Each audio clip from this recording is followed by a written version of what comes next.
మన daily life ఈజీగా ఉండాలి అంటే పెద్ద పెద్ద చేంజెస్ ఏమీ అవసరం లేదండి. స్మాల్ స్మాల్ హ్యాబిట్స్ చాలు. సో ఈ వీడియోలో నా డైలీ లైఫ్లో నేను ఫాలో అవుతున్న 20 సింపుల్ కిచెన్ బేసిక్స్ మీతో షేర్ చేస్తాను. ఇలాంటి సింపుల్ రొటీన్స్ మీకు నచ్చితే ఛానల్కి సబ్స్క్రైబ్ అవ్వండి. First dosa pan. దోశ చేశాక ప్యాన్ని ఇమ్మీడియట్గా ఒక వెట్ క్లాత్తో క్లీన్ చేసేయాలి. తర్వాత చేద్దాము అని వదిలేసామనుకోండి, అక్కడ స్టెయిన్స్ ఫిక్స్ అయిపోతాయి. అప్పుడు సోప్ పెట్టి ఎఫర్ట్ పెట్టి క్లీన్ చేయాల్సి వస్తుంది. ఇమ్మీడియట్ క్లీనింగ్ అంటే ఈజీ క్లీనింగ్. ఒక నోట్ ఏంటంటే అది సింథటిక్ క్లాత్ అవ్వకుండా ఉండాలి, మంచి కాటన్ క్లాత్ అయ్యేలాగా చూసుకోవాలన్నమాట వైప్ చేసుకోవడానికి. అలాగే చెయ్యి కాలకుండా చూసుకోవడం ఇంపార్టెంట్. తర్వాత ఇడ్లీ ప్లేట్స్ వాష్ చేసిన తర్వాత కంప్లీట్గా డ్రై అవ్వడానికి పెట్టాలి. అసలు ఎస్పెషల్లీ ఇడ్లీ ప్లేట్స్ అయితే కనుక సన్ డ్రై చేసుకోవడం అయితే చాలా బెటర్ ఆప్షన్. వెట్గా ఉంటే స్మెల్ వచ్చేస్తుంది, అలాగే రస్ట్ వచ్చే ఛాన్సెస్ కూడా ఉంటాయి. ఎందుకు ఎస్పెషల్లీ ఇడ్లీ ప్లేట్స్ గురించే ఇంతలా చెప్పడము ఏంటి అని అంటే, ఇట్లా మనం ఇడ్లీ కుక్కర్లో పెట్టి క్లోజ్ చేసి లోపల పెట్టేస్తాము. ఎవ్రీడే ఇడ్లీస్ చేసుకోం కదా, అప్పుడప్పుడు చేస్తాం కదా, అప్పుడప్పుడు తీసినప్పుడు స్మెల్ వచ్చేస్తాయి. అలాగే కొద్దిగా మాయిశ్చర్ ఉన్నా మనం ఇలా మూత పెట్టేసినప్పుడు కొద్దిగా ఆవిరిలాగా పట్టినా కూడా లోపల మనకి తుప్పు వచ్చే ఛాన్సెస్ ఉంటాయి. కాబట్టి కంప్లీట్గా డ్రై అయిన తర్వాత సర్దుకోవడం మంచిదన్నమాట. తర్వాత రైస్ని ఎప్పుడూ కూడా ఎయిర్ టైట్ బాక్స్లోనే పెట్టుకుంటాం కదా, అందరము కూడా కొంచెం తెచ్చుకున్నా ఎక్కువ తెచ్చుకున్నా ఎప్పుడు కూడా ఎయిర్ టైట్ బాక్స్లోనే పెట్టుకుంటాము. ఎందుకంటే ఇన్సెక్ట్స్ రావు, అలాగే చీమలు ఎక్కకుండా ఉంటాయి. ఇలాంటివన్నీ కూడా అవాయిడ్ అవుతాయి. ఎయిర్ టైట్లో ఉంటే ఫ్రెష్నెస్ మెయింటైన్ అవుతుంది. అలాగే మనకి ఈ వేడి రోజుల్లోనూ అలాగే హ్యూమిడిటీ ఎక్కువగా ఉన్నప్పుడు ఏంటంటే కబోర్డ్లో లోపల పెట్టేసి ఉంచుకుంటా, సపోజ్ లోపలే ఉన్నా కూడా ఆఫ్టర్నూన్ మన వర్క్ అయిపోయిన తర్వాత ఆ కబోర్డ్ డోర్లు అనేవి కొంచెం ఓపెన్ చేసి పెట్టామనుకోండి, ఎయిర్ ఫ్లో ఉండడం వలన కూడా మనకి రైస్లో కానీ పప్పుల్లో కానీ ఈ డ్రై ఐటమ్స్ వేటిల్లోనైనా కానీ పురుగులు అనేవి చేరకుండా ఉంటాయి అన్నమాట. ఓన్లీ సమ్మర్లో అలా ఒకటి ఫాలో అయితే మంచిది. నైట్ టైం కూడా కబోర్డ్ డోర్స్ ఓపెన్ చేసి పెట్టేసుకున్నాం అనుకోండి, లోపల ఆవిరి పట్టుకొని ఉంటుంది. రైస్ తప్ప నేను మిగిలిన గ్రాసరీస్ అన్నీ కూడా ఫ్రిడ్జ్లోనే పెట్టేసుకుంటాను. నెక్స్ట్ వచ్చేసి పప్పు స్టోరేజ్. పప్పులు గింజలు ఇవన్నీ కూడా మాయిశ్చర్ లేకుండా స్టోర్ చేసుకోవాలి. అలాగే హ్యూమిడిటీ ఉంటే స్పాయిల్ అవుతుంది. డ్రై స్టోరేజ్ చాలా ఇంపార్టెంట్. స్పైసెస్ని సన్ డ్రై చేసుకోవడము, మంత్లీ ఒక్కసారైనా సన్లైట్లో పెట్టేసి డ్రై చేసుకోవడం అనేది ఇంపార్టెంట్. ఫ్రెష్నెస్ మెయింటైన్ అవుతుంది, ఇన్సెక్ట్స్ అనేవి అవాయిడ్ అవుతాయి అన్నమాట. నేనైతే డ్రై స్పైసెస్ అన్నీ కూడా ఇప్పుడు జీలకర్ర అని, ధనియాలు, వాము ఇలాంటివన్నీ కూడా, అలాగే లవంగాలు, యాలకులు ఇవన్నీ కూడా ఫ్రీజర్లో పెట్టేసుకుంటాను. ఎండుమిర్చి మాత్రమే బయట ఉంచుకుంటాను. కాబట్టి నేను వీక్లీ కాకపోయినా కొంచెం ఒక 15 days వన్స్ అయినా, మంత్లీ ట్వైస్ అయినా కూడా ఇలా ఒక హాఫ్ అన్ అవర్ 1 hour అయినా కూడా ఎండలో పెట్టేసి తీసుకొచ్చుకుంటా ఎండుమిర్చి. మీరు ఇలాంటి ప్రాక్టికల్ టిప్స్ ఫాలో అవ్వాలి అని అనుకుంటే ఛానల్కి సబ్స్క్రైబ్ అవ్వండి. నెక్స్ట్ మిక్సర్ జార్స్ యూజ్ చేసిన తర్వాత ఇమ్మీడియట్గా వాష్ చేయాలి. స్మెల్ ఉండదు, అలాగే క్లీనింగ్ కూడా మనకి ఈజీగా ఉంటుంది. లోపల వైపు లేట్గా ఆరినా పర్వాలేదు, కానీ కింద వైపున మాత్రము తడిపడింది అని అంటే మాత్రం వెంటనే ఆరేలాగా చూసుకోవాలి. అక్కడ ఉండేది అల్యూమినియం కాబట్టి బేస్, అక్కడ వాటర్ అలా ఎండిపోయినాయి అనుకోండి, స్టీల్ మీద అయినంతగా క్లీన్ అవ్వదు. అక్కడ అది వీక్ అయిపోతూ కూడా ఉంటుందన్నమాట. అక్కడ ఒక వైట్గా పౌడర్ లాగా కూడా ఫామ్ అవుతుంది. సో కింద వైపు మాత్రం కంపల్సరీ ఆరిపోవాలి. అలాగే మిక్సీ జార్ లిడ్స్ కూడా కంప్లీట్గా ఆరిపోయేలాగా చూసుకోవాలి. మిక్సర్ జార్ లిడ్స్ కూడా డ్రైగా అసలు పెట్టకూడదు. మనము క్లోజ్ చేసి లోపల పెట్టే మన వర్క్ అయిపోయిన తర్వాత, డ్రై అయిపోయిన తర్వాత క్లోజ్ చేసి లోపల పెడతాం కదా, అలా ఇంత కంప్లీట్గా మనం మిక్సీ వేయడానికి ఎట్లయితే పెడతామో అంతగా లాక్ చేసి పెట్టక్కర్లేదు. అవి ఫ్రీగా ఉంచేసి పెడితే ఏంటంటే గాలి తగులుతూ ఉండడం వలన కొద్దిగా ఏదైనా మాయిశ్చర్ ఉన్నా, ఆ రబ్బర్లో గ్యాస్ కట్ లోపల కొద్దిగా మాయిశ్చర్ ఉన్నా కూడా మనకు అక్కడ ఫంగస్ అనేది ఫామ్ అవ్వకుండా ఉంటుంది. నేనైతే ఎప్పుడు అలా క్లోజ్ చేసి పెట్టను. డ్రై అయిపోయిన తర్వాత కూడా నేను ఇట్లా లూజ్గానే పెట్టేసి లోపల పెట్టుకుంటాను అన్నమాట. డ్రై ఐటమ్స్ అన్నీ కూడా ఎయిర్ టైట్ జార్లో పెట్టుకోవడం అనేది బెస్ట్ ఆప్షన్. డ్రై ఐటమ్స్ అంటే మరమరాలైనా, అటుకులైనా, లేదంటే మనము ముందుగానే కొంచెం ఎక్కువగా పాప్కార్న్ చేసి పెట్టుకున్న, ఇంకా పూల్ మఖానా ఉంటాయి కదా, రోస్టెడ్ మఖానా అయినా రోస్ట్ కాకుండా ముందైనా కూడాను వాటిని ఎయిర్ టైట్ జార్లో పెట్టేసుకోవడం అనేది బెస్ట్ ఆప్షన్. ఎందుకు అని అంటే అవి మెత్తబడిపోయాయి అనుకోండి, గాల్లో ఉన్న మాయిశ్చర్ తీసుకొని మెత్తబడిపోతాయి అన్నమాట ఇవన్నీ కూడా. సో మెత్తబడిపోయాయి అంటే మనకి టేస్ట్ బాగుండదు, వేరే విషయం కదా. మాయిశ్చర్ మనం తడి తగలకపోయినా గాల్లో ఉన్న మాయిశ్చర్ తీసుకొని మెత్తబడతాయి కాబట్టి లేటర్ ఫాస్ట్గా ఫంగస్ అనేది ఫామ్ అయ్యే ఛాన్సెస్ ఎక్కువగా ఉంటాయి. ఎయిర్ టైట్లో పెట్టేసుకున్నాము అని అంటే ఆ ప్రాబ్లం ఉండదు. నేనైతే ఇవన్నీ కూడా ఫ్రిడ్జ్లోనే పెట్టేసుకుంటాను, లాంగ్ టైం సేఫ్గా ఉంటాయి నాకు.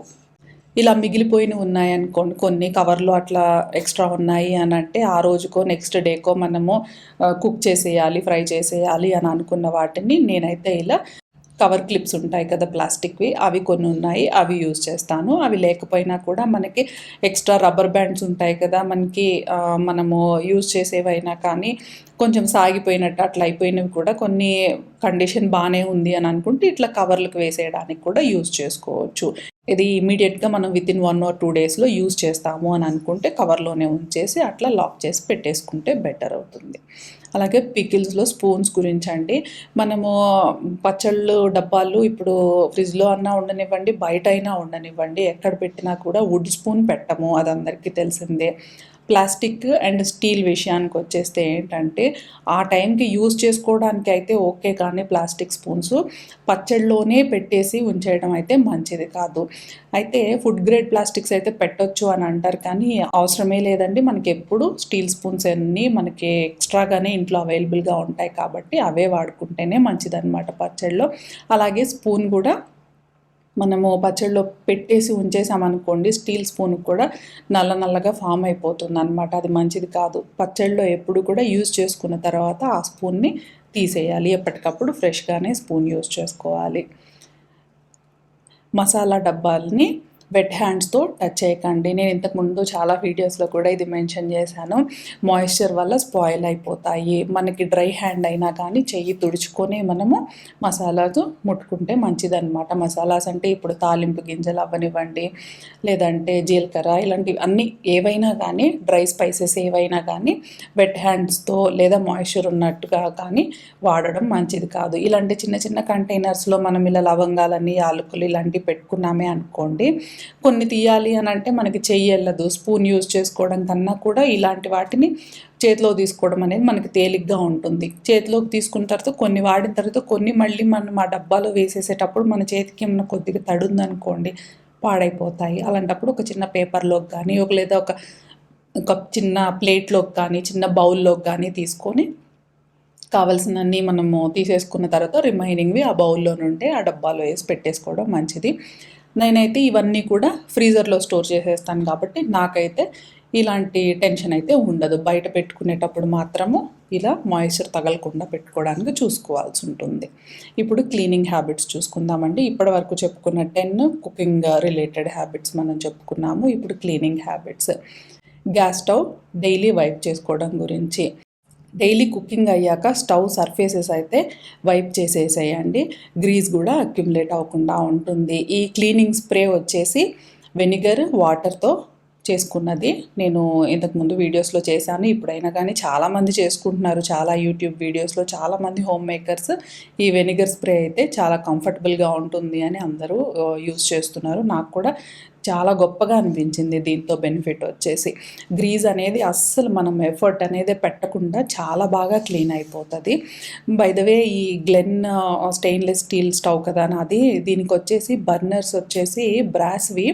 నేను ఇప్పుడు చాలా మంత్స్గా యూజ్ చేస్తున్నాను కదా, ఆ బర్నర్ కలర్ అయితే చేంజ్ అవ్వలేదు. పైన నలుపు ఎందుకు వచ్చింది అని అంటే నేను తడిగా ఉన్న వెజల్స్ని అలాగే పెట్టేసి ఆన్ చేయడం వల్ల ఆ వాటర్ వచ్చి ఆ బర్నర్ మీద పడడం వల్ల అక్కడ నల్లగా వచ్చేసింది. అండ్ స్క్రబ్బర్తో రుద్దేస్తే అదైతే పోతుందన్నమాట. ఇది ఫోర్జ్డ్ బ్రాస్ అంట. దానివల్ల మనము ఎంతకాలం యూజ్ చేసుకుంటూ ఉన్నా కూడా మన రెగ్యులర్ స్టవ్స్కి అయితే మనకి ఇత్తడి బర్నర్స్ కొనేటప్పుడు మనకి ఇత్తడి బర్నర్స్ వస్తాయి కదా, యూజ్ చేయగా అవి నల్లగా అయిపోతాయి, అప్పుడు అవి ఐరన్ లాగా కనిపిస్తాయి మనకి. దీనికైతే అవ్వదు అని అన్నారు, చెప్పినట్టుగానే అవ్వలేదు. సో అవైతే నేను వారానికి ఒకసారి రుద్దేసి క్లీన్ చేసుకుంటూ ఉంటాను. సో వీక్లీ ఒక్కసారి బర్నర్ హోల్స్ క్లీన్ చేసుకుంటూ ఉంటానన్నమాట. అప్పుడు ఫ్లేమ్ అనేది ప్రాపర్గా వస్తుంది, ఆ నలుపు కూడా పోతుంది. అలాగే గ్యాస్ లీకేజ్ చెక్ చేసుకోవడం అనేది మర్చిపోకూడదండి. మనం స్టవ్ క్లీన్ చేసేటప్పుడు, స్టవ్ కింద క్లీన్ చేసేటప్పుడు కూడా కొంచెం అటు ఇటు కదిలిస్తాం కదా, సో ఆ పైప్ మీద కొంచెం మనము కాన్సన్ట్రేషన్ పెట్టాలి. అలాగే నైట్ టైము గ్యాస్ ఆఫ్ చేసి పడుకోవడము అనేది బెస్ట్ హ్యాబిట్ మనకి. అలాగే మన చుట్టుపక్కల ఉండే వాళ్ళకి కూడా మనము సేఫ్టీ చూసుకోవాలి కదా, సో సేఫ్టీ చాలా ఇంపార్టెంట్. ఇలాంటి సింపుల్ హ్యాబిట్స్ మీకు హెల్ప్ఫుల్ అనిపిస్తే మన ఛానల్కి సబ్స్క్రైబ్ అయిపోండి. అలాగే క్లాత్ అండ్ సింక్ హ్యాబిట్స్ అండి ఇప్పుడు చెప్పుకుందాము. డిష్ క్లాత్ డైలీగా వాష్ చేసుకోవాలి. కొన్ని డిషెస్ ఉంటాయి మనము హ్యాండ్ వాష్ చేసి పక్కన పెట్టేస్తాము, అవి ఆరే వరకు అక్కడే ఉండడం ఎందుకు, ఒక క్లాత్ పెట్టి తుడిచేసుకొని లోపల పెట్టేసుకోవచ్చు అనమాట కొంచెం డ్రై అయిపోయిన తర్వాత. సో ఆ క్లాత్ వచ్చేసి మనం డైలీగా కూడా వాష్ చేసుకోవడం మంచి హ్యాబిట్. బ్యాక్టీరియా అవాయిడ్ అయిపోతుంది అలా చేయడం వల్ల. స్క్రబ్బర్స్ని రెగ్యులర్గా చేంజ్ చేయాలి. ఓల్డ్ స్క్రబ్బర్స్లో డర్ట్ చాలా ఉంటుంది, సో రెగ్యులర్గా మనం క్లీన్ చేసుకునే హ్యాబిట్తో పాటు రెగ్యులర్గా చేంజ్ చేసుకునే హ్యాబిట్ కూడా చాలా మంచిది. నైట్ టైము సింక్ డ్రైగా ఉంచడము, దానివల్ల ఏంటంటే మనకి స్మెల్ రాకుండా ఉంటుంది, ఇన్సెక్ట్స్ రాకుండా ఉంటాయి, కాక్రోచెస్ ఎట్సెట్రా. అలాగే స్మెల్ కూడా లేకుండా మార్నింగ్ లేచి మనం కిచెన్కి వచ్చినప్పుడు చాలా ఫ్రెష్గా అనిపిస్తుంది. ఇంకా బేకింగ్ సోడా మెథడ్, బేకింగ్ సోడాతో సింక్ క్లీన్ చేయడము న్యాచురల్ క్లీనింగ్ అనమాట. ఇది స్మెల్ అనేది కంప్లీట్గా రిమూవ్ అవుతుంది. ఈ బేకింగ్ సోడా వచ్చేసి మనము ఇది కాకపోయినా మామూలుగా క్లీనింగ్ కోసం కొంచెం తక్కువ కాస్ట్ బేకింగ్ సోడా తెచ్చుకున్నా కూడా సరిపోతుంది.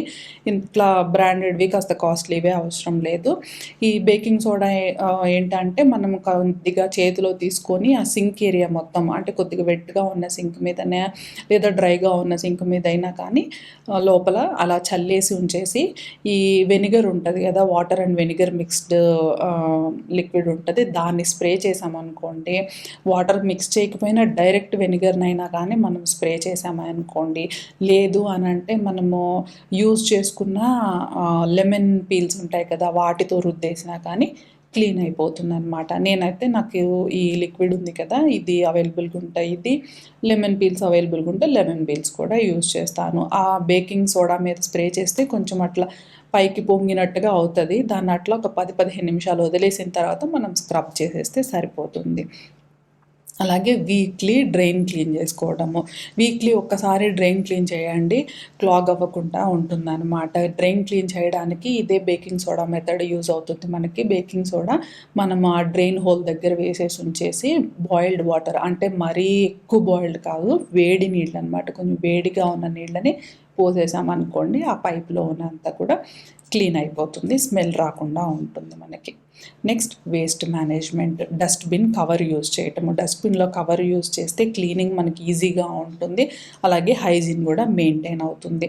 గాలికి డస్ట్బిన్ కవరు అటు ఇటు వెళ్ళిపోకుండా ఉండడానికి నేను ఈ క్లిప్స్ అయితే యూజ్ చేస్తాను. ట్రాష్ డైలీగా ఎంప్టీ చేసేసుకోవడము. డైలీ మనము డ్రై వేస్ట్ ఉంటుంది కదా, పేపర్ వేస్ట్, అది డైలీగా తీయకపోయినా కవర్ నిండిన తర్వాత తీసేసినా కానీ వెట్ వేస్ట్ మాత్రము ఏ రోజు ఆ రోజు బయటికి పంపించేయాలి. స్మెల్ లేకుండా ఉంటుంది, ఇన్సెక్ట్స్ చిన్న చిన్న దోమల్లాగా తిరుగుతూ ఉంటాయి కదా, అవన్నీ కూడా రాకుండా ఉంటాయి. మీరు గమనించండి, ఇవన్నీ చాలా సింపుల్ హ్యాబిట్స్, కానీ డైలీ మనము కన్సిస్టెంట్గా ఫాలో చేస్తే లైఫ్ చాలా ఈజీ అయిపోతుంది. క్లీనింగ్ కష్టం అనిపించదు, మెయింటెనెన్స్ ఈజీ అయిపోతుంది. సింపుల్గా చెప్పాలి అని అంటే స్మాల్ హ్యాబిట్స్ బిగ్ డిఫరెన్స్. మీరు ఒకేసారి అన్నీ స్టార్ట్ చేయొద్దు, కొన్నిగా స్టార్ట్ చేసుకోవడం మంచిది మనకి. స్లోగా ఆటోమేటిక్గా రొటీన్ అయిపోతాయి అన్నమాట ఈ హ్యాబిట్స్ అన్నీ కూడా. వీడియో మీకు యూజ్ఫుల్ అనిపిస్తే లైక్ చేయండి, మీ ఫ్రెండ్స్తో షేర్ చేయండి. ఇంకా సబ్స్క్రైబ్ చేయకపోతే ఛానల్కి సబ్స్క్రైబ్ అవ్వండి.